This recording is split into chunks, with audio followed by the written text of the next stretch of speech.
I'm a very keen surfer, and I surf a lot. I surf nearly every day. And last year, I kept getting an earache when I'd go surfing, and I went down to my doc and said, "Doc, I've got this earache." And he said, "There's nothing, I can't find anything wrong." So after a couple of months, I went back and said, "Mate, it's earache, what's going on?" He said, "There's nothing wrong, I can't find it." After 6 months, I went back and said, "Mate, you got to send me to a special or something. This ain't right." So he sends me off to the ear, nose and throat special at Nambour, and he looks down everywhere inside me with all these gadgets. He said, "Mate, I can't find anything wrong with you." He said, "I'll send you off for an ultrasound just to be sure." Go and get an ultrasound. Ultrasound lady just froze over this spot here. I knew something was wrong straight away.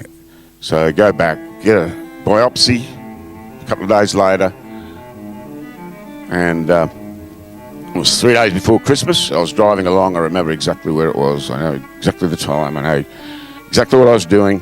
Phone rang, and it was the specialist. He said, "Mate, is it all right to tell you this over the phone?" I said, "Yep." He said, "Mate, you got cancer.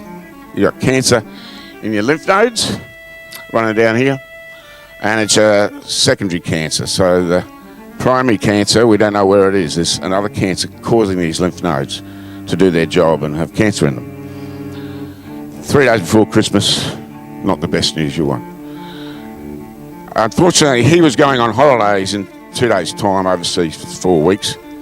So he handed me over to his colleague who was the head and neck in Brisbane to take over. So I booked in to see him, but I couldn't get to see him till January because everybody goes on holidays. So I spent that Christmas with cancer, and I didn't want to tell anyone because everyone's having a nice time at Christmas, so I sort of kept it to myself. But as you can imagine, I had a little bit of a nervous Christmas that year. And this is just last year, so anyway, the special got in touch with me, and he sent me off for all these tests, CT scans, more ultrasounds, X-rays, MRIs, and a PET scan. So a PET scan is where they pump your blood full of a radioactive dye, which shows up in this big machine, and it shows any cancer in you. So got all that done, and got booked in to see him to get the results.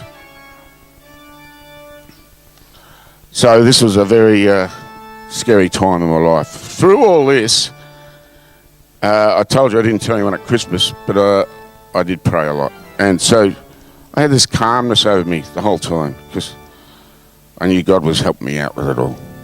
Because I already had experience from past trials.